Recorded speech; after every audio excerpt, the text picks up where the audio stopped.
ഏയ് ആ അപ്പൊ ടിൻറ്റു അപ്പൊ നിന്റെ 21ാമത്തെ പിറന്നാൾ ആഘോഷം അങ്ങനെ കടന്നുപോയി. അച്ഛൻ്റെ ഏജ് പറയുന്നേ എൻ്റെ ആയുസ് കുറയില്ലേ? സോറി മോൻ, ഞാൻ അറിയാതെ പറഞ്ഞ. അപ്പൊ അച്ഛാ മോൻ ഈ പ്രായത്തിൽ നിൽക്കുമ്പോൾ എന്താണ് മോൻ്റെ ഭാവി പരിപാടി? അത് പറഞ്ഞപ്പോഴത്തെ അച്ഛാ, എൻ്റെ ഫ്രണ്ട് സിജുവേ ഒരു ബിസിനസ് സ്റ്റാർട്ട് ചെയ്യുന്നത് എന്നെ പാർട്ട്ണറാക്കിയിട്ട്.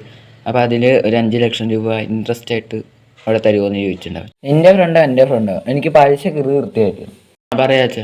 പിന്നെ അവൻ്റെ അച്ഛൻ്റെ കൊടുത്താൽ മതി എന്നാ പറഞ്ഞ കാശ്.